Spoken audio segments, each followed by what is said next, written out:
très récemment, j'étais en train de réfléchir sur nos malheurs, parce qu'il faut quand même reconnaître que les Rwandais sont parmi les peuples qui ont le plus souffert au monde. J'étais donc en train de réfléchir lorsque je suis tombé sur une déclaration d'un Rwandais, un compatriote.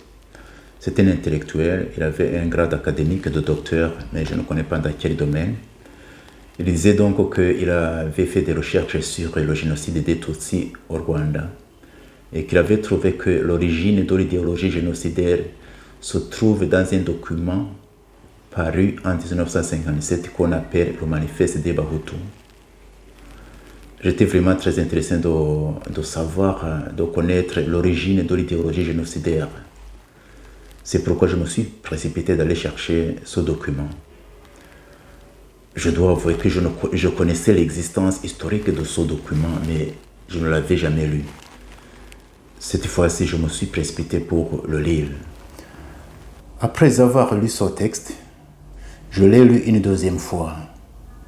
Mais à ma grande surprise, je n'ai trouvé aucune phrase, aucune allusion invitant les gens à la haine ou à la violence. Juste les gens qui réclament leurs droits. C'est un document qui a été publié au mois de mars en 1957, à peu près 10 pages. Il a été signé par 9 personnes, dont le premier président du Rwanda, Gregory Kayibanda. Le titre original de ce texte s'appelle « Note sur l'aspect social du problème racial indigène au Rwanda ». Plus tard, ce document sera désigné sous le nom de Manifeste des Bahutus. On y trouve quelques vocabulaires, quelques terminologies utilisées à l'époque, mais qui pour le moment sont plutôt des terminologies désuètes. Par exemple, il parle de race à la place d'ethnie. Il parle de la race hamite pour signifier les Batutsi. Et puis ici et là, on trouve quelques expressions en latin. Et puis à côté de ça, j'avais aussi lu quelques commentaires comme quoi les signataires de ce texte n'étaient pas capables de produire un texte pareil et que peut-être Monseigneur Pérodin ou un autre Européen aurait écrit ce texte pour eux. Mais je pense que c'est plutôt exagéré parce que c'est un français ordinaire que quelqu'un qui venait de terminer le séminaire comme Gregory Kayibanda était capable de produire. Revenons donc au contenu de ce texte. Il fustige d'abord les imperfections de l'administration indirecte belge. Il réclame, j'ai une note ici, il réclame l'abolition du système socio-politique basé sur les inégalités et les injustices. Il réclame l'abolition de l'idéologie raciste et de suprématie raciale qui faisait des Hutus d'éternels subalternes. Il réclame la reconnaissance légale de la propriété privée. Il réclame la liberté d'expression. Bref, c'est tout un tas de revendications sociales demandant les mêmes droits que les Tutsis et le partage du patrimoine au nom de la fraternité de tous les Rwandais. Je n'ai donc pas trouvé aucune idéologie génocidaire. En fait, j'étais déçu. Déçu dans le sens que je n'ai pas trouvé ce que j'allais chercher.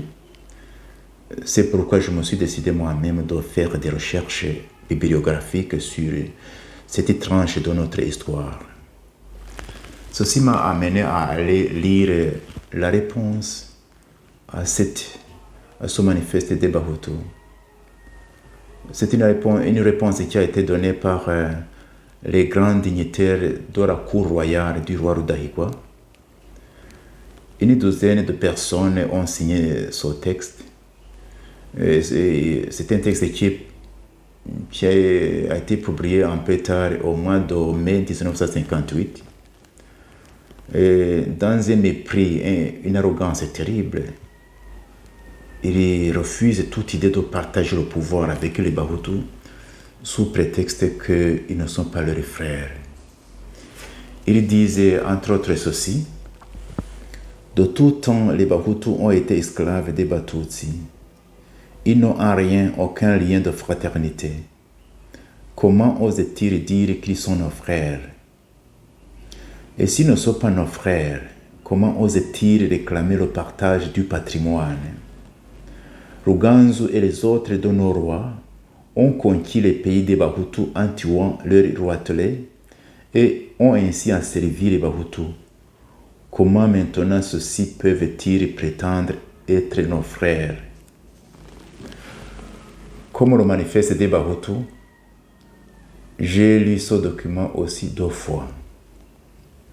Après l'avoir lu, j'ai été choqué.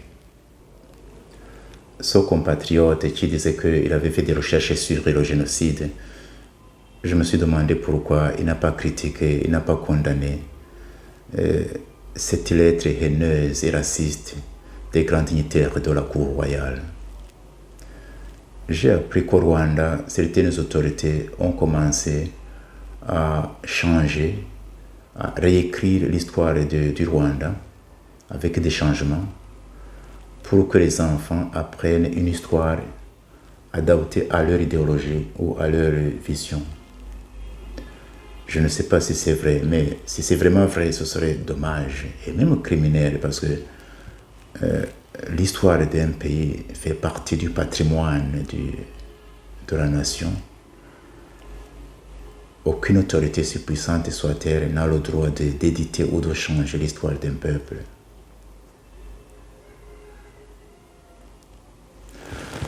Nous devons connaître la bravoure et le courage de nos ancêtres, mais aussi nous devons connaître leur stupidité et leur bêtise. Il ne faut pas les cacher. C'est ainsi que nous pourrons grandir et éviter des pièges qu'ils n'ont pas pu éviter. J'ai parfois de grands soucis à ce qui concerne la qualité de nos intellectuels rwandais, aussi bien les Hutus que les Tutsis. Pourquoi est-ce qu'ils ne peuvent pas lire l'histoire de leur pays de la même façon? Ils la lisent d'une façon différente, même opposée. Au lieu d'amener des solutions solides et humaines aux problèmes de la société, ils amènent plutôt des grands problèmes difficiles à résoudre. Lorsque je considère d'un côté leur comportement et que de l'autre côté je considère la misère et la souffrance de notre société, j'ai parfois difficulté à me retenir et je pleure en cachette, en silence. Les Hutus et les Tutsis s'enferment chacun dans une sorte de prison mentale. C'est une prison faite de douleur et de leur conscience ethnique. Ils vivent dans le passé. L'histoire, au lieu de devenir une source d'inspiration pour la vie, elle est devenue au Rwanda une source de discorde, de tension et de mort. Ce n'est donc pas étonnant que le comportement de beaucoup de Rwandais frôle le domaine de la psychiatrie. Pour guérir cette sorte de maladie mentale, les Hutus et les Tutsis doivent apprendre à s'incliner devant la souffrance des uns et des autres. C'est une des remèdes les plus efficaces. Et s'ils n'y parviennent pas, ce qui semble être le cas, il y a une autre remède, une autre alternative, moins efficace que la précédente, mais qui peut tout de même donner la chance à la vie. Et cette alternative est celle-ci. Au lieu de mourir psychiquement ou physiquement à cause de votre histoire, mettez à côté votre histoire. Laissez l'histoire aux historiens et aux archéologues et recommencez une nouvelle histoire basée sur la liberté et la justice.